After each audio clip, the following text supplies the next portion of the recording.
21 जून 1991 के दिन यानी पीवी नरसिम्हा राव के प्रधानमंत्री पद की शपथ लेने से ठीक एक दिन पहले कैबिनेट सचिव नरेश चंद्र नरसिम्हा राव से मिलने के लिए आते हैं। नरेश चंद्र ने नरसिम्हा राव को एक 8 पन्नों का एक टॉप सीक्रेट डॉक्यूमेंट सौंपा। इस नोट को पढ़ने के बाद नरसिम्हा राव के पैरों के नीचे की जमीन खिसक जाती है। उनकी जुबान से पहली लाइन निकलती है कि क्या भारत की अर्थव्यवस्था इतनी ज्यादा खराब स्थिति में है। सामने से नरेश चंद्र जवाब देते हैं, नहीं सर, हालात इससे भी ज्यादा खराब हैं। साल 1991 आते आते भारत सरकार पर 1.82 लाख करोड़ रुपए का कर्ज हो चुका था। सरकार की कुल कमाई का 42% हिस्सा केवल विदेशी बैंकों का ब्याज चुकाने में चला जा रहा था। सेंट्रल गवर्नमेंट पर इंटरनल डेट यानी देश के अंदर ही जो कर्ज सरकार ने लिया हुआ था, केवल उसके ब्याज चुकाने में ही सरकार के टोटल खर्च का 20% चला जा रहा था। देश के विकास के लिए पैसा छोड़िए, सरकार के पास विदेशों से पेट्रोल, डीजल, गैस जैसी जरूरत की चीजें खरीदने के लिए भी पैसा नहीं बचा था। हालात इतने खराब कि भारत सरकार के फॉरेन एक्सचेंज रिजर्व में मात्र 2500 करोड़ रुपए बचे थे, जिनसे अब केवल अगले 15 दिन तक ही काम चल सकता था। भारत सरकार ने विदेशी बैंकों में अपना सोना गिरवी तक रख दिया, मगर इसके बाद भी साफ था कि अगले 2 हफ्ते में भारत बैंकरप्ट होने वाला है। सरकार को जो विदेशी बैंकों का जो लोन इसी साल चुकाना था, ना उस लोन को चुकाने के लिए पैसे थे और ना ही ऑयल जैसी जरूरत की चीजें खरीदने के लिए पैसे बचे थे। इस इकोनॉमिक क्राइसिस के बीच नरसिम्हा राव ने अपने सलाहकार पीसी अलेक्जेंडर को बुलाया और पूछा कि ऐसा कौन सा आदमी है जो भारत को इस संकट से निकाल सकता है। पीसी अलेक्जेंडर ने 2 नाम लिए, जिनमें से एक नाम था आरबीआई के पूर्व गवर्नर मनमोहन सिंह का। मनमोहन सिंह ना तो नेता थे, ना विधायक थे और ना सांसद थे, फिर भी प्रधानमंत्री पद की शपथ लेने से ठीक 3 घंटे पहले पीवी नरसिम्हा राव ने मनमोहन सिंह को फोन किया और कुछ ही घंटों में उन्हें सीधे देश का वित्त मंत्री बना दिया। भारत सरकार के सामने पहला सवाल यह था कि क्या इस संकट की घड़ी में भारत को लोन डिफॉल्ट कर देना चाहिए। इस पर मनमोहन सिंह ने कहा कि नहीं, इंडिया लोन डिफॉल्ट नहीं करेगा, बल्कि अपने सारे कमिटमेंट्स को पूरा करेगा। लेकिन सवाल यह कि भारत ये कर्ज चुकाएगा कैसे और कैसे देश की जीडीपी को दोबारा से पटरी पर लाया जाए। इस क्राइसिस से निपटने के लिए ही शुरुआत होती है 1991 के लिबरलाइजेशन की। 21 जून 1991 यानी पीवी नरसिम्हा राव की शपथ लेने वाली तारीख से लेकर 24 जुलाई 1991 के दिन पेश किए गए मनमोहन सिंह के पहले बजट के बीच मात्र 33 दिन का वक्त रह गया था। इन 33 दिनों में प्रधानमंत्री पीवी नरसिम्हा राव ने 1947 से चले आ रहे लाइसेंस राज के सिस्टम को ध्वस्त कर दिया। नेहरू से लेकर लाल बहादुर शास्त्री, इंदिरा गांधी, मोरारजी देसाई, चौधरी चरण सिंह, राजीव गांधी, वीपी सिंह और चंद्रशेखर तक चली आ रही इकोनॉमिक पॉलिसीज को चंद घंटों में पलट दिया गया। नरसिम्हा राव के इन क्रांतिकारी बदलावों का इतना विरोध हुआ कि उनकी अल्पमत वाली सरकार के खिलाफ अविश्वास प्रस्ताव पारित कर दिया जाता है। कांग्रेस पार्टी के ही भीतर मंत्रियों ने विद्रोह कर दिया। पक्ष विपक्ष के हाथ पैर जोड़ने के बाद जैसे तैसे पीवी नरसिम्हा राव की सरकार बची। मनमोहन सिंह का कांग्रेस पार्टी के ही केंद्रीय मंत्रियों ने पब्लिकली विरोध किया, जहां तक कि कांग्रेस के ही मंत्रियों ने अपनी ही सरकार के खिलाफ प्रोटेस्ट करवा दी। कांग्रेस के मात्र 2 सांसदों ने मनमोहन सिंह के इन लैंडमार्क चेंजेस का समर्थन किया। इन आलोचनाओं के बीच पीवी नरसिम्हा राव और मनमोहन सिंह ने 1991 का लैंडमार्क बजट पेश किया और इस बजट के कारण सिलेंडर महंगे हो जाते हैं, पेट्रोल डीजल महंगे हो जाते हैं और किसानों की सब्सिडी खत्म हो जाती है। इनसे नरसिम्हा राव की सरकार इतनी अलोकप्रिय हुई कि अगले चुनावों में कांग्रेस सत्ता से बाहर चली जाती है।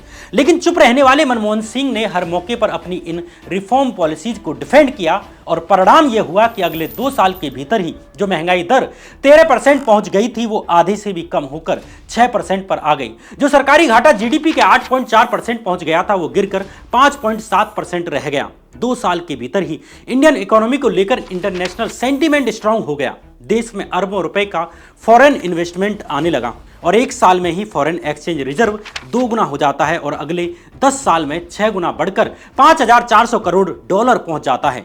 10 साल में फॉरेन इन्वेस्टमेंट 30 गुना बढ़ गया। पीवी नरसिम्हा राव और मनमोहन सिंह के इन लैंडमार्क रिफॉर्म से न केवल देश बैंकरप्ट होने से बचा, बल्कि उन्हीं रिफॉर्म्स पर चलकर आज दुनिया की 5वीं सबसे बड़ी इकोनॉमी बनकर खड़ा है। आज भारत में जो विदेशी कार कंपनियां फोर्ड, टोयोटा, हुंडई और जनरल मोटर्स दिखाई पड़ती हैं, वे सब मनमोहन सिंह के इन्हीं रिफॉर्म्स का नतीजा है। आज मैकडॉनल्ड से लेकर केएफसी जैसी फूड चेन्स जो इंडिया में नजर आती हैं, वे सब इन्हीं 1991 के रिफॉर्म्स का परिणाम है। मनमोहन सिंह के इन्हीं रिफॉर्म्स के कारण ही IBM, Texas Instruments, Motorola, Group Bull और सन माइक्रोसिस्टम्स जैसी फॉरेन कंपनीज इंडिया के बेंगलोर में सॉफ्टवेयर्स बनाने के लिए आती हैं।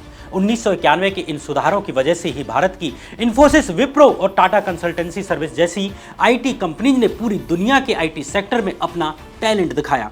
आखिर क्या थे 1991 के ये इकोनॉमिकल रिफॉर्म्स, और मनमोहन सिंह और पीवी नरसिम्हा राव ने आखिर देश की इकोनॉमी में कुछ ही दिनों के भीतर ऐसे क्या बदलाव किए? आखिर 1991 में ऐसा क्या हुआ कि देश बैंकरप्ट होने वाला था? और आखिर भारत के फॉरेन एक्सचेंज रिजर्व में इतने भी पैसे कैसे नहीं बचे थे कि 2 हफ्ते बाद विदेश से सामान खरीदने के लिए भारत के पास पैसे ही नहीं बचे थे? आखिर भारत को बैंक ऑफ इंग्लैंड में अपना सोना गिरवी क्यों रखना पड़ा? क्या है 1991 के उस आर्थिक संकट की कहानी, और कैसे भारत ने इन 33 दिनों में 40 साल से चले आ रहे इकोनॉमिक सिस्टम को बदल डाला? जानेंगे आज के इस एपिसोड में।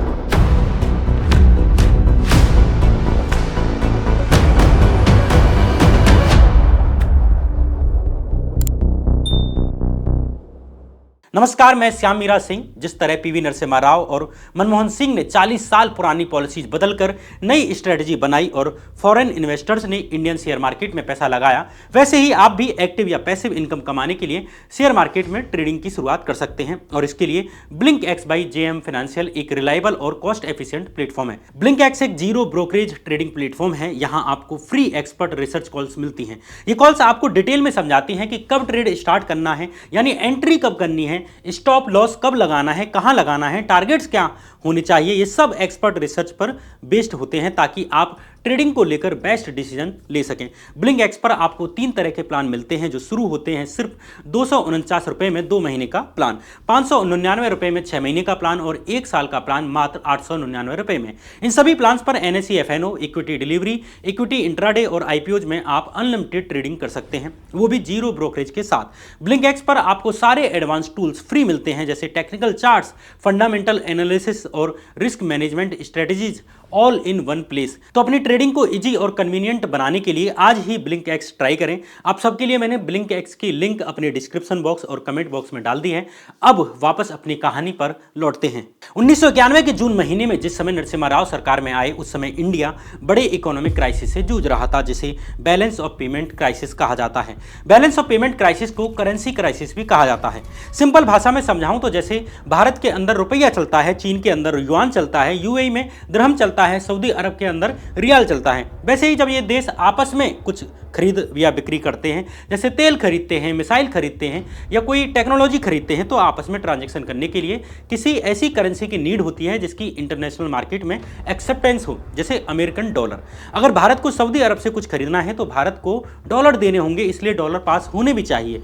इसके अलावा सोना भी ग्लोबली एक्सेप्टेड है। मोटे तौर पर किसी देश के पास कितना सोना है या कितना डॉलर है, उस खजाने को फॉरेन एक्सचेंज रिजर्व कहा जाता है। और यहाँ सिंपली आपको समझाने के लिए हम इसे विदेशी खजाना कहेंगे। जब किसी देश के फॉरेन एक्सचेंज रिजर्व या विदेशी खजाने में अपनी जरूरत की चीजें इंपोर्ट करने लायक भी पैसे नहीं बचते, तब इसे बैलेंस ऑफ पेमेंट क्राइसिस कहा जाता है। 1991 आते आते इंडिया में यही सिचुएशन आ गई थी। भारत के खजाने में मात्र 2 और हफ्ते देश चलाने लायक डॉलर बचे थे। इसके बाद देश बैंकरप्ट होने वाला था। अब सवाल यह है कि आखिर देश में ऐसी सिचुएशन आई क्यों? दरअसल ये क्राइसिस रातों रात पैदा नहीं हुआ था, बल्कि इस प्रॉब्लम की जड़ें आज़ादी के बाद से ही शुरू हो गई थी। जब देश आज़ाद हुआ उस समय पूरी दुनिया में 2 तरह की अर्थव्यवस्थाएं चल रही थी, एक पूंजीवादी व्यवस्था यानी कैपिटलिस्ट इकोनॉमिक मॉडल और दूसरा socialist economic model. Capitalist economic model में उद्योगों और उद्योगपतियों को फुल फ्रीडम दी जाती है। सरकार ऐसी पॉलिसीज बनाती है जिससे बड़े बड़े बिजनेसमैन फ्री हैंड रहें और वे किस कीमत पर सामान बेचें, कितना प्रोडक्शन करें, अपने एम्प्लॉयज को कब नौकरी से निकाल दें, इसकी उन्हें ज़्यादा से ज़्यादा फ्रीडम होनी चाहिए। और ज़्यादातर यूरोपीय देश और अमेरिका इसी कैपिटलिस्ट इकोनॉमिक मॉडल पर काम करते हैं। वहीं सोशलिस्ट इकोनॉमिक मॉडल में सरकार ऐसी नीतियाँ बनाती है जिसमें जनता के पास ज़्यादा अधिकार हों, उसके हित ज़्यादा से ज़्यादा हों। इसके लिए सरकारें इंडस्ट्रीज कंट्रोल करती हैं, प्रोडक्शन लिमिट डिसाइड करती हैं, वस्तुओं की कीमतें तक डिसाइड करती हैं ताकि जनता का फायदा हो। क्योंकि भारत ईस्ट इंडिया कंपनी के बुरे अनुभवों के बाद आजाद हुआ था, इसलिए भारत ने सोशलिस्ट इकोनॉमिक मॉडल को अपनाया। भारत सरकार इंडियन इंडस्ट्रीज को विदेशी कंपनियों से भी प्रोटेक्ट करने के लिए इकोनॉमी को स्ट्रिक्टली कंट्रोल करती थी। इसमें बिजनेसेस को हर चीज के लिए लाइसेंस लेने की जरूरत पड़ती थी, जो बड़ी मुश्किल से मिलते थे, इसलिए इसे लाइसेंस राज भी कहा जाता था। इसमें कंपनीज को अपना खुद का प्रोडक्शन डिसाइड करने की परमिशन नहीं थी। लाइसेंस के जरिए ही गवर्नमेंट ही डिसाइड करती थी कि कोई कंपनी कितना प्रोडक्शन करेगी, कंपनी क्या और कितना इंपोर्ट और एक्सपोर्ट करेंगी, ये भी सरकार तय करती थी। कंपनी अपने कर्मचारियों पर कौन से कानून लागू कर सकती हैं और कौन से नहीं, कब उन्हें कंपनी से निकाल सकती हैं और कब अपनी कंपनी को बंद कर सकती हैं, ये सब गवर्नमेंट के कंट्रोल में था। बीबीसी की एक खबर की माने तो कई बार इन बिजनेसेस को कोई भी लाइसेंस पाने से पहले लगभग 80 एजेंसीज से अप्रूवल लेना पड़ता था। इस कारण हालत ये थी कि एक स्कूटर खरीदने के लिए 10 साल और कार के लिए 7 साल की वेटिंग लाइन भी लगती थी, क्योंकि लाइसेंस राज के कारण इनका प्रोडक्शन डिमांड के हिसाब से ना होकर सरकार के हिसाब से होता था। इसी तरह 1980 के दशक में टेलीफोन कनेक्शन लगवाने में 8 से 9 साल या 10 साल तक का टाइम लग जाता था, क्योंकि सरकार टेलीफोन्स को लग्जरी मानती थी। सरकार ने बाहरी देशों से इंपोर्ट को कंट्रोल करने के लिए भी हाई टैरिफ्स लगाए हुए थे। इंपोर्ट के लिए लाइसेंसिंग को एकदम सख्त बना रखा था ताकि बाहरी देशों का सामान भारत में अधिक ना आ सके। इसके पीछे सेंट्रल आइडिया यह था कि नेहरू से लेकर इंदिरा तक भारत सरकार चाहती थी कि भारत अपने विकास के लिए अपनी इंटरनल मार्केट पर ही निर्भर रहे, ना कि इंटरनेशनल ट्रेड पर। इसलिए सरकार द्वारा हर इंडस्ट्री के लिए मात्र 4-5 लाइसेंस ही अलॉट किए जाते थे। इससे नुकसान यह हुआ कि कंपनियां सिर्फ लाइसेंस पाने पर जोर लगाती थी, ना कि क्वालिटी पर, क्योंकि एक बार उन्हें लाइसेंस मिल गया तो उनके सामने ना तो इंटरनली कोई कंपटीशन था और ना ही विदेशी कंपनी से कोई कंपटीशन था। इससे 1-2 कंपनियों को तो बहुत फायदा हुआ, लेकिन वो जो इंडस्ट्री होती थी, वो जो सेक्टर होता था, वो अपने आप में ग्रो नहीं कर पाता था, ना ही वे विदेशों में एक्सपोर्ट करने लायक कंपनियां बन पाती थी। हालांकि इस नीति के कारण भारतीय उद्योगों को कुछ हद तक फायदा मिला, लेकिन धीरे धीरे दुनिया की अर्थव्यवस्थाएं कैपिटलिज्म और उद्योगपतियों की तरफ झुक रही थी। लेकिन भारत में स्थिति कुछ और चल रही थी। 1962 के इलेक्शन में जब पंडित जवाहरलाल नेहरू प्रधानमंत्री थे, तब कांग्रेस को 494 सीटों में से 361 सीटें आईं। लेकिन पंडित नेहरू और लाल बहादुर शास्त्री की मौत के बाद जब 1967 में हुए लोकसभा चुनाव में इंदिरा गांधी को 78 सीटों का नुकसान हुआ और मात्र 283 सीटें आईं, तब चीजें बदल गईं। इंदिरा गांधी को लेकर कांग्रेस के भीतर भी विवाद चल रहा था। कांग्रेस के नेहरू और शास्त्री के समय के सीनियर नेता नहीं चाहते थे कि इंदिरा प्रधानमंत्री बने, जैसे मोरारजी देसाई चाहते थे कि सीनियरिटी के हिसाब से उन्हें प्रधानमंत्री बनाया जाना चाहिए। इसलिए कांग्रेस में 2 फाड़ हो जाते हैं। अब इंदिरा गांधी खुद को एस्टेब्लिश करने के लिए जनता का साथ चाहती थी, इसलिए साल 1969 में इंदिरा गांधी गरीबी हटाओ का नारा देती हैं और कई बड़े और बोल्ड स्टेप लेती हैं। इंदिरा गांधी ने इसी साल 14 प्राइवेट बैंकों का नेशनलाइजेशन कर दिया। राजाओं को सरकारों की तरफ से मिलने वाले प्रीवी पर्स को भी खत्म कर दिया। इंदिरा ने खुद को गरीबों के मसीहा के रूप में प्रोजेक्ट किया। इस तरह जब बाकी दुनिया का झुकाव कैपिटलिज्म की तरफ बढ़ रहा था, तब इंदिरा गांधी के इन फैसलों ने भारतीय अर्थव्यवस्था को और अधिक सोशल इकोनॉमी की तरफ धकेल दिया। गरीब केंद्रित पॉलिसीज बनाने के लिए इंदिरा गांधी की सरकार उद्योगों को अब ज्यादा से ज्यादा कंट्रोल करने लगी और यह दिखाने लगी कि किस तरह इंदिरा गांधी गरीब हितैषी हैं। साल 1975 में इंदिरा गांधी द्वारा लगाए गए आपातकाल के साल 1977 में खत्म होने के बाद जब इलेक्शन होते हैं तो इंदिरा गांधी की बुरी तरह हार हो जाती है और समाजवादी विचारधारा वाली विपक्षी पार्टियों को मिलाकर बनी जनता पार्टी की सरकार आ जाती है। ये भारत की पहली गैर कांग्रेसी सरकार थी और इसके अधिकतर नेता सोशलिस्ट थे। इसलिए जनता पार्टी की सरकार ने उसको सपोर्ट देने वाले ग्रुप्स के लिए जो पॉपुलिस्ट स्कीम्स निकाली, उससे सरकार के खजाने पर और ज्यादा असर पड़ा। जनता पार्टी की सरकार ने किसानों के हित में फैसले लिए। सरकार ने ज्यादा कीमत पर किसानों से अनाज खरीदा। वहीं फर्टिलाइजर्स पर जो सब्सिडी दी जाती थी उसको 10 गुना बढ़ा दिया। पहले सरकार 60 करोड़ रुपए सब्सिडी में देती थी, अब 600 करोड़ रुपए देने लगी। खेती की चीजों पर टैक्स घटा दिया गया। मतलब एक तरफ सरकार ने कई गुना खर्चा बढ़ा दिया और ऊपर से टैक्स कम करके रेवेन्यू घटा दिया। 1976 के बाद सरकार ने इंपोर्ट में भी लिबरलाइजेशन कर दिया। इससे देश में इंपोर्ट्स तेजी से बढ़े, लेकिन जितनी तेजी से इंपोर्ट्स बढ़े उतनी तेजी से एक्सपोर्ट्स नहीं बढ़ सके। इस कारण भी भारत का पैसा विदेश गया और भारत में विदेश से पैसा नहीं आया। 1979 में आज़ादी के बाद देश में सबसे बुरा अकाल पड़ा, जिससे भारत सरकार का और ज़्यादा खर्चा बढ़ा और कमाई और ज़्यादा कम हुई। इन्हीं दिनों ईरान में इस्लामिक रेवोल्यूशन हुआ। ईरान में सत्ता बदल गई, इस कारण ऑयल प्राइसेज भी बढ़ गए। अब भारत सरकार को ऑयल खरीदने के लिए और ज़्यादा खर्च करना पड़ रहा था।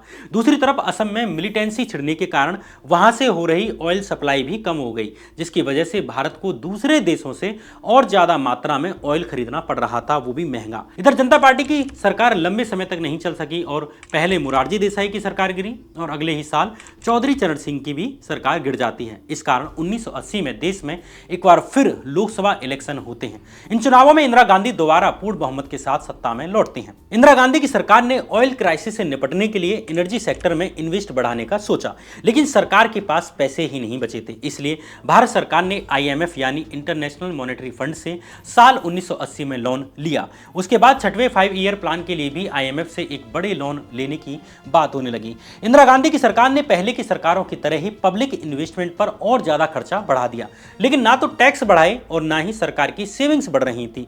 इस कारण भारत सरकार का डेफिसिट और अधिक बढ़ गया। भारत के इस बढ़ते घाटे को आईएमएफ और वर्ल्ड बैंक से लोन लेकर पूरा किया जाने लगा। भारत सरकार को ज्यादा से ज्यादा पैसे की जरूरत थी, इसलिए उसने रिजर्व बैंक के माध्यम से अपने पास ज्यादा से ज्यादा पैसे रखने के लिए बैंक रिजर्व रिक्वायरमेंट्स बढ़ा दी। मतलब सरकारी बैंकों का एक बड़ा पैसा अब सरकार अपने पास रिजर्व रखने लगी, जिससे बैंकों के पास प्राइवेट सेक्टर को लोन देने के लिए कम पैसा बचते। परिणाम यह हुआ कि जो बचा कुचा प्राइवेट सेक्टर था उसकी भी ग्रोथ रुकने लगी। यह एक तरह से कर्ज का ट्रैप था। सरकार में बने रहने के लिए सरकारें जनता के वेलफेयर के लिए खर्चा करती थी और अगली सरकारें उस खर्चे को और अधिक बढ़ाती थी। जनता में नाराजगी ना हो इसलिए कोई भी सरकार इस खर्चे में कटौती करके अपने लिए रिस्क नहीं लेना चाहती थी। चूंकि कमाई लिमिटेड थी और खर्चे बढ़ते जा रहे थे, इसलिए सरकारें वर्ल्ड बैंक और आईएमएफ से कर्ज पर कर्ज ले रही थी। और हाल ये हो गया कि 1980 के दशक के आखिर तक इंडियन गवर्नमेंट को देश के डिफेंस या सब्सिडीज पर खर्च करने से ज्यादा कर्ज की ब्याज चुकाने पर खर्च करना पड़ रहा था।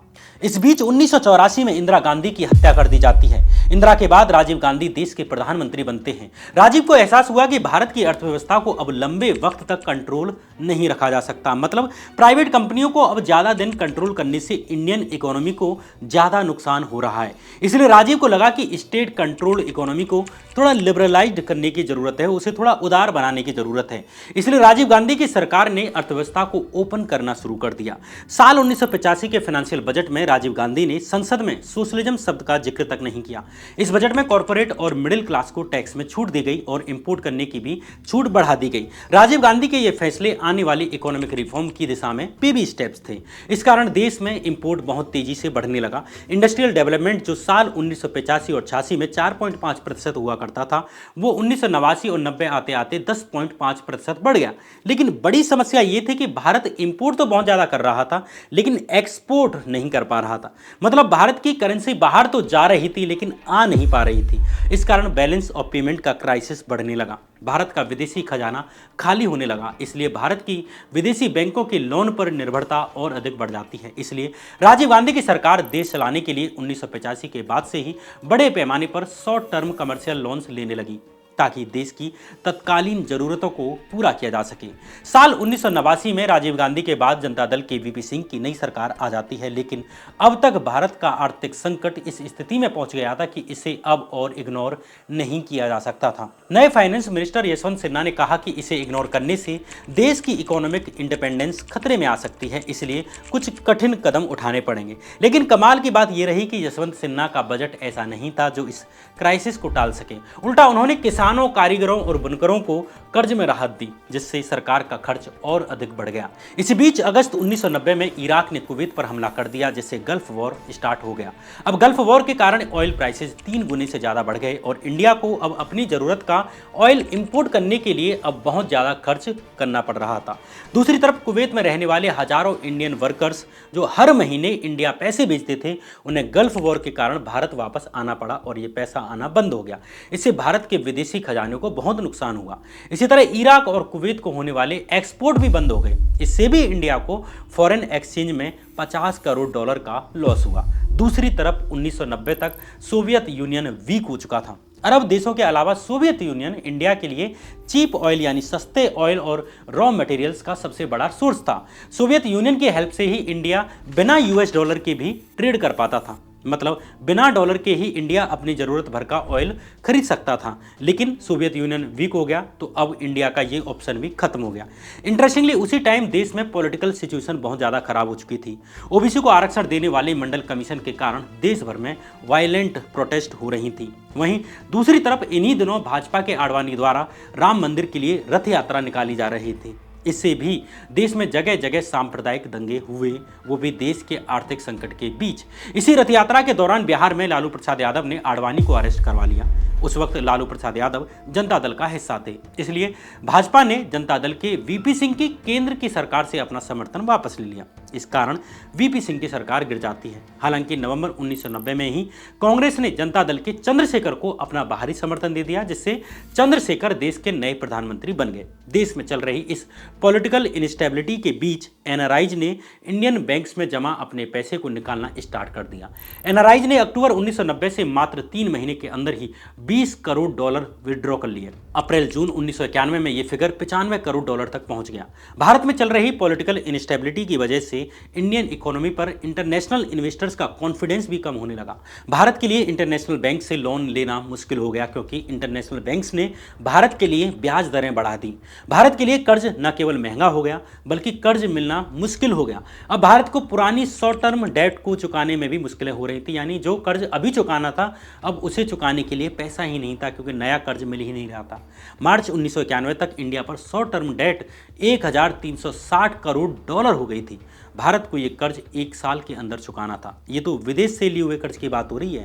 सेंट्रल गवर्नमेंट पर इंटरनल डेट यानी देश के अंदर ही जो कर्ज लिया हुआ था वो जीडीपी के 55% के बराबर हो चुका था। इस पर जो इंटरेस्ट जाती थी वो जीडीपी के 4% के बराबर जा रही थी हर साल, यानी गवर्नमेंट के टोटल खर्चे के लगभग 20% के बराबर थी।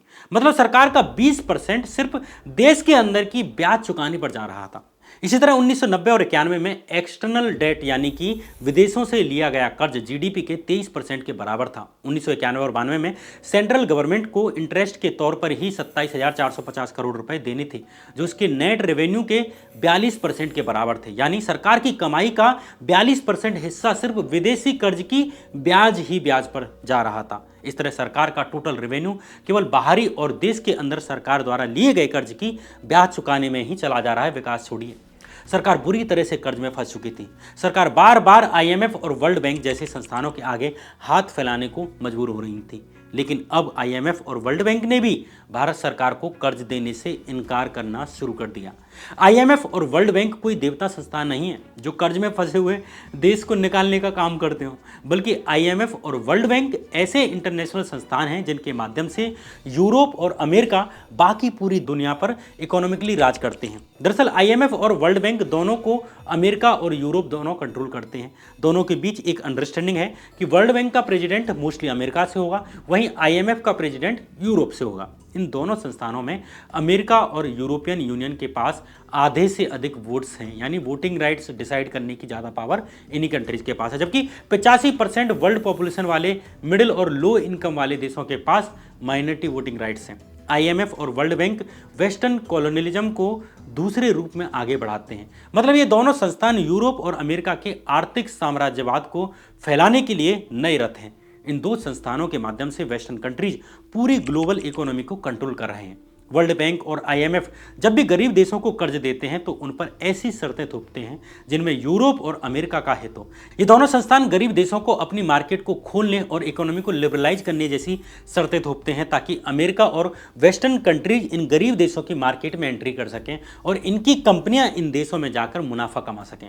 1991 के वक्त जब भारत में इकोनॉमिक क्राइसिस आया और भारत आईएमएफ और वर्ल्ड बैंक के पास गया तो उन्होंने शर्त रखी कि वे तभी लोन देंगे जब इंडिया रिफॉर्म्स करेगा, यानी इंडिया को अपनी इकोनॉमी बाहरी देशों की कंपनियों के लिए खोलनी पड़ेगी, उसे मार्केट ड्रिवन बनाना पड़ेगा, ट्रेड बैरियर्स खत्म करने होंगे, देश में फॉरेन इन्वेस्टमेंट अलाउ करना होगा। इसके अलावा टैक्सेशन और पब्लिक सेक्टर में भी रिफॉर्म्स करने होंगे। जबकि अब तक भारत की सरकारें में चाहे कांग्रेस की हों, जनता दल या जनता पार्टी की सरकारें हों, वे सब सरकारें समाजवादी मॉडल पर काम कर रही थी और देश की इकोनॉमी को प्लांट तरीके से कंट्रोल कर रही थी, ताकि बाहरी देश की कंपनियां भारत को लूटने के लिए स्वतंत्र ना हो जाएं। 1991 के इकोनॉमिक क्राइसिस के बीच देश में बढ़ती महंगाई ने चीजों को और अधिक डिफिकल्ट कर दिया। मार्च 1991 तक annual inflation rate double digit में 10.3% और अगस्त 1991 में रिकॉर्ड 16.7% पर पहुंच गया। इन सभी रीजन से इंडिया का फॉरेन एक्सचेंज रिजर्व कम होने लगा और उसके पास ऑयल खरीदने लायक भी पैसे नहीं बचे थे। मार्च 1991 तक इंडिया के पास गोल्ड को मिलाकर 580 करोड़ डॉलर का ही फॉरेन एक्सचेंज रिजर्व रह गया था। साफ हो गया कि अब भारत के पास सिर्फ 2 वीक तक ही इंपोर्ट करने लायक खजाना बचा है। 16 मई 1991 के दिन फॉरेन एक्सचेंज रिजर्व को स्ट्रॉन्ग करने और देश के डेली के खर्च को चलाने के लिए जनता दल की चंद्रशेखर सरकार को स्टेट बैंक ऑफ इंडिया के जरिए यूनाइटेड बैंक ऑफ स्विट्जरलैंड को अपना 20 टन गोल्ड बेचना पड़ा। इससे भारत को 20 करोड़ डॉलर मिले, लेकिन सिचुएशन इतनी बिगड़ चुकी थी कि ये ऊंट के मुंह में जीरे जैसा था। देश की खराब आर्थिक हालत के बीच कांग्रेस ने चंद्रशेखर की माइनॉरिटी गवर्नमेंट से अपना समर्थन वापस ले लिया और चंद्रशेखर की सरकार भी गिर जाती है। इस तरह 1991 में एक बार फिर देश में चुनाव शुरू हो जाते हैं। 1991 के चुनाव प्रचार के दौरान ही 21 मई 1991 के दिन राजीव गांधी की तमिलनाडु में हत्या कर दी जाती है। इन चुनावों में नेता विहीन कांग्रेस को 244 सीटें आ पाईं, यानी लोकसभा में कांग्रेस दोबारा से देश की सबसे बड़ी पार्टी बनकर उभरी, मगर पूर्ण बहुमत नहीं मिला। वैसे में अन्य कई विपक्षी पार्टियों को मिलाकर कांग्रेस ने एक माइनॉरिटी सरकार बना ली। सोनिया गांधी ने साउथ से आने वाले पीवी नरसिम्हा राव को देश का प्रधानमंत्री बनवा दिया। इसके पीछे एक कारण यह भी था कि कांग्रेस के बड़े नेताओं को पीवी नरसिम्हा राव से कोई खास राजनीतिक खतरा नहीं था। उल्टे वे लगभग राजनीतिक संन्यास लेकर अपने गृह जिले में बस चुके थे। सबको ये लग रहा था कि ये सरकार ज़्यादा दिन नहीं चलेगी, इसलिए पीवी नरसिम्हा राव को प्रधानमंत्री बना दिया गया। जिस वक्त पीवी नरसिम्हा राव प्रधानमंत्री बने उस वक्त उनकी उम्र करीब 70 साल थी और 70 साल के नरसिम्हा राव की जिम्मेदारी थी कि वे देश को इस आर्थिक संकट से कैसे निकालेंगे, वह भी ऐसे वक्त में जब उनकी सरकार के पास पूर्ण बहुमत भी हासिल नहीं था और सरकार विपक्षी पार्टियों के रहमो कर्म पर चल रही थी। प्रधानमंत्री पद की शपथ लेने से पहले नरसिम्हा राव ऐसे लोगों की एक टीम बनाना चाहते थे जो उन्हें आर्थिक सुधार में मदद कर सके। इस टीम में वो एक ऐसे वित्त मंत्री की तलाश में थे जिनके पास अर्थव्यवस्था के क्षेत्र में ढेर सारा अनुभव हो और जो भारतीय अर्थव्यवस्था को संकट से बाहर निकाल सकें। इससे पहले की सरकार में प्रणब मुखर्जी वित्त मंत्री थे और वे इस उम्मीद में थे कि उन्हें फिर से वित्त मंत्री बनाया जाएगा, लेकिन नरसिम्हा राव कुछ और चाहते थे। राव अपने सलाहकार पीसी अलेक्जेंडर से पूछते हैं कि क्या आप मुझे एक ऐसे वित्त मंत्री का नाम सुझा सकते हैं जिसकी अंतर्राष्ट्रीय स्तर पर स्वीकार्यता हो। पीसी अलेक्जेंडर नरसिम्हा राव को आरबीआई के गवर्नर रह चुके आईजी पटेल का नाम सुझाते हैं। नरसिम्हा राव ने आईजी पटेल को वित्त मंत्री बनाने की पेशकश भी की, लेकिन उन्होंने अपनी मां की सेहत का हवाला देते हुए वित्त मंत्री बनने से इनकार कर दिया। इसके बाद नरसिम्हा राव पीसी अलेक्जेंडर को दूसरा नाम सुझाने के लिए कहते हैं। इस बार अलेक्जेंडर मनमोहन सिंह का नाम सुझाते हैं जो कैम्ब्रिज और ऑक्सफोर्ड से पढ़कर आए थे। इसके अलावा वे आरबीआई के गवर्नर का पदभार भी संभाल चुके थे। नरसिम्हा राव एक ऐसा वित्त मंत्री चाहते थे जिस पर वेस्टर्न पावर भी ट्रस्ट कर सकें। इसके साथ ही उन्हें एक लॉयलिस्ट भी चाहिए था जिस पर वे खुद भी भरोसा कर सकें, जो उन्हें पब्लिक क्रिटिसिज्म से बचा सकें और सारी आलोचनाएं अपने माथे पर ले सके और कुछ बोले भी नहीं। इसलिए पीवी नरसिम्हा राव को मनमोहन सिंह का नाम जच गया। अगले दिन पीवी नरसिम्हा राव का शपथ ग्रहण होने वाला था। शपथ ग्रहण से एक दिन पहले ही पीसी अलेक्जेंडर मनमोहन सिंह को फोन मिलाते हैं। उस वक्त मनमोहन सिंह सो रहे थे क्योंकि कुछ घंटे पहले ही वे एक विदेश यात्रा से लौटे थे। अब अलेक्जेंडर मनमोहन सिंह को फोन पर उन्हें वित्त मंत्री बनाने के प्रस्ताव के बारे में बताते हैं तो मनमोहन सिंह को विश्वास ही नहीं होता, क्योंकि वे कोई नेता नहीं थे, विधायक नहीं थे, कोई सांसद भी नहीं थे और उन्हें सीधे ही देश का वित्त मंत्री बनाने की बात कही जा रही थी। अगले दिन यानी शपथ ग्रहण समारोह से मात्र 3 घंटे पहले मनमोहन सिंह के पास नरसिम्हा राव का फोन जाता है और नरसिम्हा राव मनमोहन सिंह को कहते हैं कि मैं चाहता हूं कि आप वित्त मंत्री का पदभार संभालें। इस तरह मनमोहन सिंह नरसिम्हा राव की सरकार में वित्त मंत्री का पद संभालते हैं। कांग्रेस लीडर जयराम रमेश अपनी किताब to the brink and back India's 1991 story में लिखते हैं कि नरसिम्हा राव ने स्टार्टिंग में ही मनमोहन सिंह से कह दिया था कि अगर कुछ भी गलत हुआ तो तुम्हारी कुर्बानी दे दी जाएगी। नरसिम्हा राव के सामने सबसे पहली चुनौती तो ये थी कि उनकी सरकार बहुमत में नहीं थी। उन्हें अपने साथी दलों के साथ साथ विपक्ष के समर्थन की भी सख्त जरूरत थी कि कहीं उनकी सरकार न गिरा दी जाए। इसलिए 21 जून 1991 को शपथ लेने के बाद नरसिम्हा राव 26 जून की तारीख को आडवाणी, चंद्रशेखर और वीपी सिंह जैसे बड़े अपोजिशन लीडर से मिलते हैं और अगले दिन सभी बड़े अपोजिशन लीडर्स की एक ऑल पार्टी मीटिंग बुलाते हैं। इस मीटिंग में मनमोहन सिंह ने देश की इकोनॉमी की कंडीशन के बारे में बताया। मनमोहन सिंह ने कहा कि देश के पास केवल 2 हफ्तों के इंपोर्ट लायक ही फॉरेन एक्सचेंज रिजर्व बचे हैं। इस बीच सवाल उठा कि क्या इंडिया को अपने लोन्स पर डिफॉल्ट कर देना चाहिए, यानी उन्हें चुकाने से मना कर देना चाहिए। लेकिन मनमोहन सिंह ने क्लियर कर दिया कि इंडिया डिफॉल्ट नहीं करेगा और अपने सभी कमिटमेंट्स को पूरा करेगा। कुछ दिन बाद पार्लियामेंट में मनमोहन सिंह ने फिर से कहा कि किसी को भी ये नहीं लगना चाहिए कि इंडिया अपने इंटरनेशनल कमिटमेंट से मुकरेगा। अगर ऐसा होता है तो ये इंडिया के लिए एक दुखद दिन होगा और हम हर कीमत पर इससे बचना चाहेंगे। मनमोहन सिंह का मानना था कि 1 महीने के अंदर ही कई बड़े पॉलिसी रिफॉर्म्स करने होंगे, इसलिए पीवी नरसिम्हा राव ने सबसे पहले रुपए को डिवैल्यू किया, यानी डॉलर के मुकाबले रुपए की कीमत कम कर दी गई। डिवैल्यूएशन को थोड़ा सा समझते हैं। मानकर चलिए कि अभी $1 50 रुपए के बराबर है और अगर एक मोबाइल बैटरी अभी $10 की आती है तो कस्टमर को 500 रुपए देने होंगे। लेकिन अगर सरकार ने रुपए की कीमत 10 रुपए गिरा दी, यानी रुपए का 20% डिवैल्यूएशन कर दिया और अब $1 जो पहले 50 रुपए का आता था अब वही $1 60 रुपए का आएगा। इस तरह जो बैटरी $10 की थी वो जो 500 रुपए में आती थी अब वो 600 रुपए में आएगी। इससे क्या होगा? इससे भारत के लोगों के लिए विदेशी चीजें खरीदना महंगा हो जाएगा, वहीं बाहर के लोगों के लिए भारत की चीजें खरीदना सस्ता हो जाएगा। जैसे कोई विदेशी अगर भारत से 500 रुपए प्रति किलो घी के लिए पहले $10 देता था तो अब उसे मात्र $8.33 ही देने होंगे, क्योंकि पहले $1 50 का था अब वो 60 रुपए के बराबर हो गया है। मनमोहन सिंह चाहते थे कि भारत से ज़्यादा एक्सपोर्ट हो ताकि भारत के पास ज़्यादा से ज़्यादा डॉलर आएँ, इसलिए ज़रूरी था कि रुपए की वैल्यू गिरा दी जाए जिससे विदेशी लोगों को भारत की चीज़ें सस्ती लगें और वे ज़्यादा से ज़्यादा चीज़ें बाकी देशों के मुकाबले भारत से खरीदें। इसके अलावा चूंकि रुपए की कीमत कम होगी तो भारत के लोगों के लिए विदेश से चीज़ें खरीदना महंगा हो जाएगा और उन्हें अब ज़्यादा रुपए चुकाने होंगे, इसलिए वे अब कम इंपोर्ट करेंगे। इस आइडिया के साथ मनमोहन सिंह ने पहले 1 जुलाई को रुपए को 7 से 9% तक डिवैल्यू कर दिया, फिर 3 जुलाई को इसे 11% और डिवैल्यू कर दिया। इस तरह केवल 3 दिन के अंदर ही रुपए की वैल्यू लगभग 18 से 20% कम कर दी गई। हालांकि प्राइम मिनिस्टर नरसिम्हा राव रुपए का 2 बार डिवैल्यूएशन करने के पक्ष में नहीं थे, 1 बार करने के पक्ष में थे, इसलिए उन्होंने दूसरी बार डिवैल्यूएशन किए जाने वाले दिन यानी 3 जुलाई की सुबह मनमोहन सिंह को फोन करके कहा कि वे दूसरे चरण में जो डिवैल्यूएशन करने जा रहे हैं उसे रोक दें। इसके बाद मनमोहन सिंह सुबह करीब 9:30 बजे ही आरबीआई के डेप्यूटी गवर्नर डॉक्टर रंगराजन को फोन मिलाते हैं। रंगराजन का जवाब आता है कि आधे घंटे पहले ही डिवैल्यूएशन किया जा चुका है। इस बात से नरसिम्हा राव काफी नाराज होते हैं। इस चूक के लिए मनमोहन सिंह अपने ऊपर जिम्मेदारी लेते हुए वित्त मंत्री के पद से इस्तीफा देने की सोचते हैं, लेकिन नरसिम्हा राव मनमोहन सिंह को इस्तीफा देने से रोक लेते हैं क्योंकि अभी आगे और भी बड़े फैसले लिए जाने बाकी थे और उन्हें लगता था कि यह काम सिर्फ मनमोहन सिंह ही कर सकते हैं। संकट के समय में मनमोहन सिंह ने खुद भी ईमानदारी का परिचय दिया। दरअसल जब रुपए की कीमत कम होने की वजह से मनमोहन सिंह की खुद की जो छोटी मोटी डॉलर्स की सेविंग्स थी उनकी वैल्यू बढ़ गई थी, इसलिए मनमोहन सिंह ने पीएम नरसिम्हा राव से कहा कि उनकी सेविंग्स की जितनी भी वैल्यू बढ़ी है उसे वो प्राइम मिनिस्टर रिलीफ फंड में डाल देंगे। 3 जुलाई 1991 के दिन ही मनमोहन सिंह ने कैश कंपनसेटरी सपोर्ट यानी सीसीएस को हटाने का फैसला ले लिया।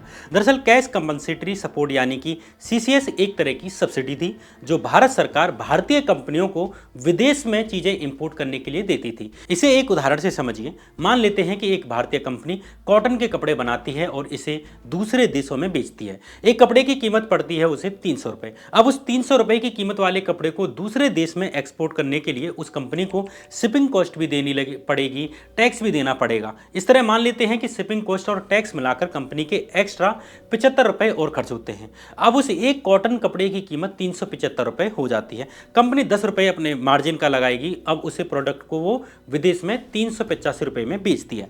लेकिन वहीं विदेश में बैठी कोई कंपनी जो लोकल कंपनी होगी वो सेम टू सेम कॉटन कपड़े को मैन्युफैक्चर करती है, उसे भी इंडियन रुपये के हिसाब से 300 रुपये मैन्युफैक्चरिंग कॉस्ट लगता है। लेकिन उस लोकल कंपनी को कोई शिपिंग कॉस्ट नहीं लगेगी, ना कोई किराया भाड़ा लगेगा और ना ही उतना टैक्स वगैरह लगेगा। इसलिए वह कंपनी 10 रुपये का प्रॉफिट लेकर अपने प्रोडक्ट को उसी मार्केट में 310 रुपये में बेच देगी। मान के चलते हैं। अब आप सोचिए कि कोई लोकल कस्टमर इंडिया के कपड़े को खरीदेगा या लोकल कपड़े को खरीदेगा जो उसे सस्ता पड़ रहा है। इसलिए भारत सरकार इंडियन कंपनी को सब्सिडी देती थी ताकि उनकी लागत कम पड़े और वे ज़्यादा से ज़्यादा इंडियन प्रोडक्ट्स को एक्सपोर्ट कर सके ताकि विदेशी डॉलर भारत आ सके और भारत उस डॉलर का उपयोग बाकी ज़रूरत की सामान जैसे ऑयल हुए, टेक्नोलॉजी हुए, उन आदि को खरीदने में कर सके। ये जो एक्स्ट्रा सब्सिडी इंडियन गवर्नमेंट देती थी इसे ही कैश कंपनसेटरी सपोर्ट यानी सीसीएस कहा जाता था। इस चक्कर में सरकार का बड़ा पैसा इस एक्सपोर्ट सब्सिडी देने में ही चला जाता था। इसलिए नरसिम्हा राव सरकार ने इस सब्सिडी को खत्म करने का फैसला लिया। इसके पीछे एक कारण यह भी था कि चूंकि सरकार पहले ही डॉलर के मुकाबले रुपए की कीमत गिरा चुकी थी, इसलिए बाहरी लोगों यानी विदेशी लोगों के लिए इंडियन प्रोडक्ट्स पहले से ही काफी ज्यादा सस्ते हो चुके थे। ये देश का एक्सपोर्ट बढ़ाने के लिए एक बड़ा कदम था, इसलिए अब अलग से सब्सिडी देने की जरूरत सरकार को नहीं रह गई थी। इसके अलावा सरकार चाहती थी कि इंडियन कंपनियां खुद को और बेहतर बनाएं ताकि उनके प्रोडक्ट्स और सस्ते हो सकें, ये नहीं कि वे सिर्फ सरकार पर ही निर्भर रहें। इस तरह एक्सपोर्ट सब्सिडी खत्म करने से सरकार के 2000 करोड़ रुपए बचे। अगले दिन यानी 4 जुलाई 1991 को भारत सरकार ने ट्रेड लाइसेंसिंग को भी एकदम खत्म कर दिया। यह भारत सरकार का तीसरा बड़ा कदम था। पहले विदेश से चीजें इंपोर्ट करने के लिए केवल एक्सपोर्टर्स को ही लाइसेंस दिए जाते थे, जिन्हें रिप्लेनिशमेंट लाइसेंस यानी आरईपीज कहा जाता था। लेकिन अब इंडियन कंपनीज के लिए विदेश से सामान इंपोर्ट करना एकदम आसान कर दिया। इस तरह पीवी नरसिम्हा राव सरकार ने एक झटके में ब्यूरोक्रेट्स को इस पूरी प्रोसेस के बीच में से हटा दिया। इंपोर्ट और एक्सपोर्ट पर पब्लिक सेक्टर की मोनोपोली को खत्म कर दिया गया। मतलब अब प्राइवेट प्लेयर्स भी उन स्पेसिफिक प्रोडक्ट का एक्सपोर्ट और इंपोर्ट कर सकते थे जो अभी तक केवल सरकारी सेक्टर को ही अनुमति जिन्हें मिली हुई थी। कॉमर्स मिनिस्टर पी चिदम्बरम और कॉमर्स सेक्रेटरी मोंटेक सिंह अहलूवालिया ने 8 घंटे के अंदर ये पॉलिसी रेडी की थी। केवल 8 घंटे में 40 साल से चले आ रहे ट्रेड लाइसेंस राज को खत्म कर दिया गया। रुपी डिवैल्यूएशन और कैश कंपनसेटरी सपोर्ट हटाने के बाद नरसिम्हा राव का फोकस अब इंडस्ट्रियल पॉलिसी की तरफ था। उसका असल उद्देश्य लाइसेंस राज को खत्म करना था ताकि प्राइवेट कंपनीज ज़्यादा से ज़्यादा इकोनॉमी में पार्टिसिपेट कर सकें। साल 1988 में राजीव गांधी की सरकार में इकोनॉमिस्ट राकेश मोहन ने भी लाइसेंस राज को खत्म करने के लिए एक पॉलिसी ड्राफ्ट की थी, जिसमें प्राइवेट सेक्टर को ज़्यादा फ्रीडम देने की बात की गई थी। लेकिन अब तक ये पॉलिसी ठंडे बस्ते में यूं ही पड़ी हुई थी। लेकिन जुलाई 1991 में नरसिम्हा राव अपने प्रिंसिपल सेक्रेटरी अमरनाथ वर्मा से इस ड्राफ्ट को एक्शनेबल पॉलिसी की शक्ल देने के लिए कहते हैं। इस तरह 7 जुलाई 1991 तक इंडस्ट्रियल पॉलिसी बनकर तैयार हो जाती है। लेकिन विपक्ष ने न्यू इंडस्ट्रियल पॉलिसी का कड़ा विरोध किया। 15 जुलाई 1991 के दिन विपक्ष ने संसद में नरसिम्हा राव सरकार के खिलाफ नॉन कॉन्फिडेंस मोशन प्रस्तावित कर दिया। अपनी नई इंडस्ट्रियल पॉलिसी का बचाव करते हुए नरसिम्हा राव विपक्षी दलों से कहते हैं कि आप देश को सर्वोपरि माने। देश की अर्थव्यवस्था को पुनर्जीवित करने के लिए एक नई इंडस्ट्रियल पॉलिसी की सख्त जरूरत है। नरसिम्हा राव के इस भाषण के बाद उनकी सरकार गिरने से बच जाती है। उसी दिन इंडस्ट्रियल पॉलिसी ड्राफ्ट को कैबिनेट अप्रूवल के लिए भेज दिया जाता है। 19 जुलाई 1991 को कैबिनेट मीटिंग होती है। मीटिंग में इंडस्ट्रियल पॉलिसी के ड्राफ्ट पर चर्चा होती है, लेकिन कांग्रेस के भीतर ही कई कैबिनेट मंत्री जैसे अर्जुन सिंह और एमएल फोतेदार इसका जमकर विरोध करते हैं। इसके बाद इंडस्ट्रियल पॉलिसी ड्राफ्ट को पुनर्विचार के लिए भेज दिया जाता है। लेकिन नरसिम्हा राव नहीं चाहते थे कि इंडस्ट्रियल पॉलिसी ड्राफ्ट के भीतर कोई भी बड़ा चेंज हो। कैबिनेट के नाराज मंत्रियों को खुश करने के लिए नरसिम्हा राव एक प्लान बनाते हैं। प्लान के तहत इंडस्ट्रियल पॉलिसी के इस ड्राफ्ट में एक प्रीएम्बल का सेक्शन ऐड कर दिया गया, जिसके भीतर कांग्रेस पार्टी के इतिहास, नेहरू और इंदिरा गांधी के विचारों का जिक्र करके इसे इंडस्ट्रियल पॉलिसी की जरूरत से जोड़ दिया गया। पॉलिसी बिल्कुल हूबहू वही थी, बस इसमें गांधीवादी विचारों का तड़का डाल दिया गया। इस तरह 23 जुलाई 1991 को कैबिनेट की एक बार फिर से बैठक होती है। उस बैठक में इंडस्ट्रियल पॉलिसी के ऊपर मोहर लग जाती है। अगले दिन यानी 24 जुलाई को बजट पेश किए जाने से कुछ घंटे ही पहले इसका अनाउंसमेंट कर दिया गया। चूंकि भारत के पास कुछ करोड़ में ही फॉरेन एक्सचेंज रिजर्व बचा था और भारत को बहुत सा लोन चुकाना था, इसलिए भारत को डिफॉल्टर होने से बचाने के लिए नरसिम्हा राव की सरकार ने गोल्ड भी गिरवी रख दिया। आरबीआई के जरिए 4, 7, 11 और 18 जुलाई 1991 को कुल 46.91 ton gold bank of England के पास गिरवी रखकर $40 करोड़ का एडवांस लिया गया। भारत में गोल्ड को एक इज्जत का सिंबल माना जाता है। देश का खर्च चलाने के लिए इसे गिरवी रखना पड़ा। ये अपने आप में एक शर्मिंदा करने वाली बात थी। मगर नरसिम्हा राव सरकार द्वारा किए गए इन रिफॉर्म्स ने क्लियर मैसेज दे दिया कि इंडिया अब मार्केट के लिए ओपन हो रहा है, फॉरेन इन्वेस्टमेंट के लिए भी ओपन हो रहा है। इसका असर भी दिखने लगा। 22 जुलाई को आईएमएफ ने गवर्नमेंट को $22 करोड़ का इमरजेंसी लोन दे दिया। नई इंडस्ट्रियल पॉलिसी में कुछ स्ट्रेटेजिक इंडस्ट्रीज को छोड़कर बाकी सभी सेक्टर्स में इंडस्ट्रियल लाइसेंसिंग को खत्म कर दिया गया। यानी अब कोई भी कंपनी अपने हिसाब से कितना भी प्रोडक्शन कर सकती थी। 24 जुलाई 1991 के दिन मनमोहन सिंह पहली बार बजट पेश करने वाले थे। इसे ठीक 4 घंटे पहले दोपहर के 12:50 पर उद्योग राज्य मंत्री पीजे कुरियन सदन में खड़े होते हैं और स्पीकर से कहते हैं कि सर, मैं सदन के पटल पर इंडस्ट्रियल पॉलिसी पर एक वक्तव्य रख रहा हूं।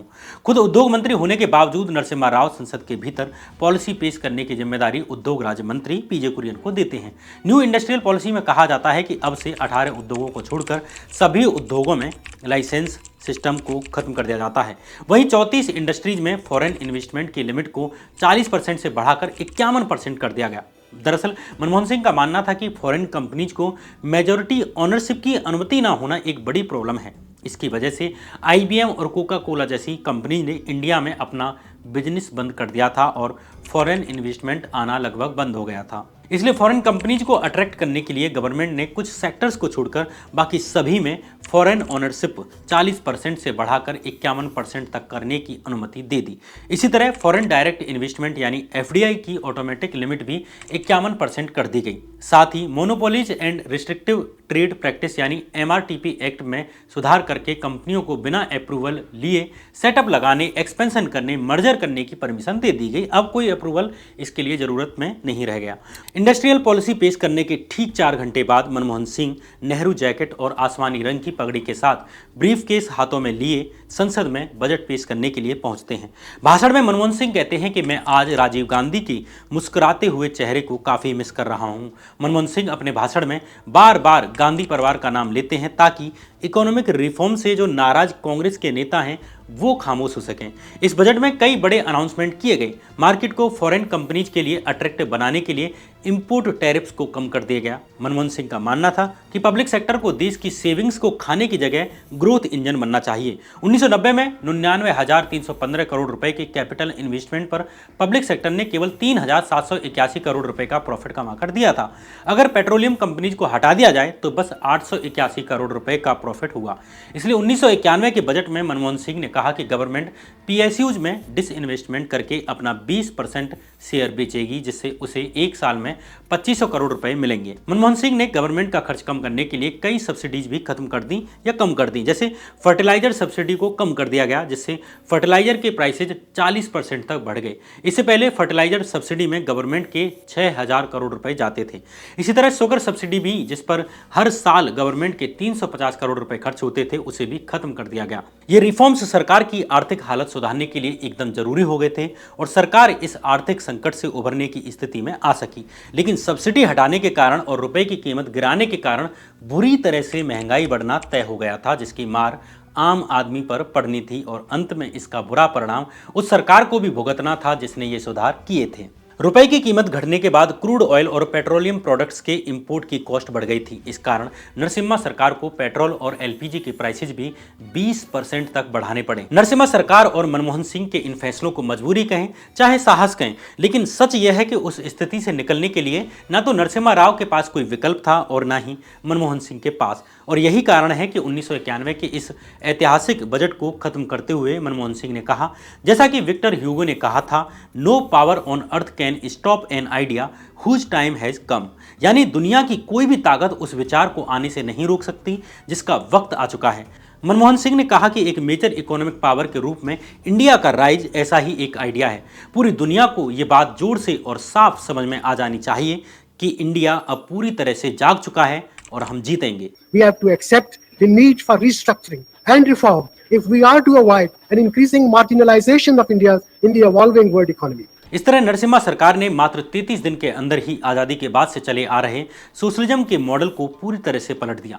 प्राइवेट कंपनीज और फॉरेन इन्वेस्टर्स को इंडियन मार्केट में अलाउ कर दिया गया और लाइसेंस राज को भी एकदम खत्म कर दिया गया। हालांकि इस प्रक्रिया में मनमोहन सिंह को अपोजिशन पार्टीज से लेकर खुद कांग्रेस के लीडर्स तक ने क्रिटिसाइज किया, खासकर सब्सिडीज कम किए जाने के इश्यू पर। कांग्रेस लीडर्स सब्सिडी कम किए जाने के फैसले से खुश नहीं थे। कांग्रेस MPs की मीटिंग्स में अकेले मनमोहन सिंह को उनके गुस्से का सामना करना पड़ा और नरसिम्हा राव ने कुछ नहीं किया। सब्सिडीज घटाने के मनमोहन सिंह के प्रपोजल को किसी का सपोर्ट नहीं मिला। केवल 2 MPs थे, जैसे कि मणिशंकर अय्यर और नाथूराम मिर्धाई ही मनमोहन सिंह के साथ थे। वहीं एग्रीकल्चर मिनिस्टर बलराम जाखड़ और कम्युनिकेशन मिनिस्टर राजेश पायलट ने पब्लिकली मनमोहन सिंह के प्रपोजल को अपोज किया। कांग्रेस के ही मिनिस्टर्स ने फर्टिलाइजर सब्सिडी में कमी के अगेंस्ट प्रोटेस्ट के लिए किसान संगठनों को मोबिलाइज किया। चुप रहने वाले मनमोहन सिंह ने हर मौके पर आगे बढ़कर अपनी इन रिफॉर्म पॉलिसीज को डिफेंड किया। अगले कुछ सालों में मनमोहन सिंह के इन रिफॉर्म्स का इम्पैक्ट भी नजर आने लगा। अगले 2 साल में गवर्नमेंट ने कई टारगेट अचीव कर लिए थे। 2 साल के भीतर जो फिस्कल डेफिसिट जीडीपी के 8.4% हुआ करता था वो 5.7% पर आ गया। इन्फ्लेशन यानी महंगाई 13% से गिरकर 6% पर आ गई। अब इंडियन इकोनॉमी को लेकर इंटरनेशनल सेंटीमेंट भी स्ट्रांग हुआ और देश में फॉरेन इन्वेस्टमेंट भी आने लगा, जिससे फॉरेन एक्सचेंज रिजर्व भी 1 साल में ही दोगुना होकर 920 करोड़ डॉलर हो गया। 10 साल में ये 6 गुना बढ़कर 5,400 करोड़ डॉलर हो गया। इस तरह फॉरेन इन्वेस्टमेंट हर साल डबल होता गया। इसी तरह 1995 और 96 तक रेवेन्यू में डायरेक्ट टैक्सेस का शेयर 29% हो गया, जो 1990 और 91 में मात्र 19% हुआ करता था। फॉरेन इन्वेस्टमेंट भी 30 गुना तक बढ़ गया। 1991 में हुए इन रिफॉर्म से निकले हुए रास्ते से ही 2005 से लेकर 2016 के बीच 27 करोड़ इंडियंस गरीबी से बाहर निकल पाए। वर्ल्ड बैंक की माने तो एक्सट्रीम पॉवर्टी को खत्म करने में इंडिया को बड़ी सक्सेस मिली। इन्हीं रिफॉर्म्स के कारण ग्रोथ हुई, जिससे सरकार के पास वेलफेयर स्कीम्स पर खर्च करने के लिए पैसा आया और ये पॉसिबल हो पाया। 2021 तक इंडियंस की एवरेज एनुअल इनकम 7 गुने से ज्यादा बढ़ चुकी थी। 1991 के रिफॉर्म्स ने इंडियंस की लाइफ को एकदम से चेंज करके रख दिया। जो आज हम अपने आसपास चीजें देखते हैं वो मोस्टली 1991 के बाद ही इंडिया में आई हैं। रिफॉर्म्स के कारण कई इंटरनेशनल कंपनीज इंडिया में आई। ऑटोमोबाइल्स में फोर्ड, टोयोटा, हुंडई और जनरल मोटर्स जैसी विदेशी ऑटोमोबाइल्स कंपनीज भी इंडिया में आई। 1991 में इंडिया में नेशनल प्रेजेंस वाली 20 ऑटोमोबाइल कंपनीज थी, जो अब 70 से अधिक हैं। इसी तरह इलेक्ट्रॉनिक्स में सोनी, सैमसंग और एलजी, टेलीकॉम में नोकिया और इंटरटेनमेंट में टाइम्स एफएम और स्टार प्लस जैसी कंपनीज की एंट्री हुई। 30 साल तक भारत में टीवी चैनल के नाम पर केवल दूरदर्शन था, लेकिन रिफॉर्म्स के बाद प्राइवेट चैनल्स इंडिया में आने लगे और अभी 900 के आसपास प्राइवेट चैनल्स हैं, जिनमें 400 न्यूज चैनल्स हैं। फूड में भी मैकडोनल्ड्स से लेकर केएफसी जैसी फूड चेन्स इंडिया आई, जिससे लोगों की फूड चॉइसेज चेंज हुई। जो मोबाइल लेकर आज हम घूमते हैं, ये भी उन्हीं 1991 के रिफॉर्म्स का प्रोडक्ट है। साल 1991 में 84 करोड़ लोगों में से मात्र 50 लाख इंडियंस के पास ही टेलीफोन्स थे। अगर किसी के पास फोन था भी तो ये ज्यादातर टाइम काम ही नहीं करते थे। ओवर बिलिंग बहुत ज़्यादा थी। अभी इंडिया में 100 करोड़ से भी ज़्यादा मोबाइल फोन्स सब्सक्राइबर्स हैं और घर घर फ़ोन पहुंच चुका है। पहले केवल एक ही सरकारी एयरलाइन यानी कि एयर इंडिया थी, लेकिन रिफॉर्म्स के बाद प्राइवेट प्लेयर्स इस फील्ड में भी आ गए और लोगों के पास ऑप्शंस बढ़े। 2015 तक इंडिया में 13 एयरलाइंस हो गई। 1991 और इसके बाद हुए रिफॉर्म से बैंक्स को खुद के इंटरेस्ट रेट्स डिसाइड करने की फ्रीडम मिल गई और बैंकिंग फील्ड प्राइवेट सेक्टर के लिए खोल दिया गया, जिसके बाद IndusInd bank, Axis bank, ICICI bank, HDFC bank जैसे प्राइवेट बैंक्स ओपन होने लगे। इंडियन कंपनीज के लिए भी ये रिफॉर्म्स क्रांतिकारी साबित हुए, जो अब एमएनसीज बन चुकी हैं। इसे आईटी सॉफ्टवेयर कंपनीज के एग्जाम्पल से समझा जा सकता है, जिन्हें रिफॉर्म्स का पोस्टर बॉय कहा जाता है। रिफॉर्म्स के बाद आईटी इंडस्ट्री बहुत ज्यादा ग्रो करती है। इन्फोसिस, विप्रो और टाटा कंसल्टेंसी सर्विस जैसी आईटी कंपनीज ने दिखाया कि इंडियन कंपनीज क्या कर सकती हैं। 90 का दशक खत्म होते होते Indian IT companies operational excellence में वेस्टर्न कंपनीज को भी टक्कर देने लगी। इन्फोसिस हर महीने सैकड़ों ग्रेजुएट्स को नौकरी पर रखने लगी। आज ज्यादातर ग्लोबल कंपनीज अपने आईटी से रिलेटेड काम इंडियन कंपनीज को आउटसोर्स करती हैं। हालांकि यहां कई लोगों का यह भी मानना है कि मनमोहन सिंह नहीं बल्कि इमरजेंसी लोन देने के लिए आईएमएफ की कंडीशंस के कारण ये चेंज हुए। इनका यह भी कहना है कि अगर क्राइसिस नहीं होता तो ये रिफॉर्म्स भी नहीं होते, इसलिए एक बार ये क्राइसिस गया तो ये रिफॉर्म्स होने भी रुक गए। यहां एक सवाल यह भी उठता है कि रिफॉर्म्स का फायदा सब तक नहीं पहुंचा। यह सच है कि कॉर्पोरेट वर्ल्ड की ग्रोथ पूरे भारत की ग्रोथ नहीं मानी जा सकती।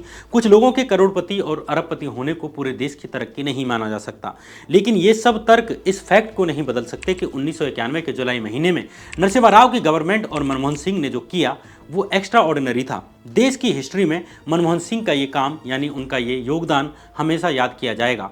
2014 में हुए राजनीतिक बदलाव के माहौल में मनमोहन सिंह की इमेज को पूरी तरह से नुकसान पहुंचाया गया। पीवी नरसिम्हा राव भी वक्त के साथ भुला दिए गए, लेकिन अगर भविष्य में भारत कभी वाकई में एक आर्थिक शक्ति बनकर उभरता है तो इसमें दो राय नहीं है कि 1991 के उन चंद महीनों को जरूर याद किया जाएगा जब मनमोहन सिंह और नरसिम्हा राव ने वो सब किया जो उस वक्त भारत को बैंकरप्ट होने से बचाने के लिए जरूरी हो सकता था। इन आर्थिक सुधारों की कीमत नरसिम्हा राव को चुकानी पड़ी। इन बदलावों का जो तत्कालीन सेटबैक था उससे पीवी नरसिम्हा राव की सरकार भारी अलोकप्रिय हुई, इनफेमस हुई। परिणाम ये हुआ कि 1996 के इलेक्शन में कांग्रेस सत्ता से बाहर हो गई। बाबरी मस्जिद और राम मंदिर आंदोलन के मुद्दे पर सवार भाजपा 41 सीटों की बढ़ोतरी के साथ 161 सीटें जीतने में कामयाब रही।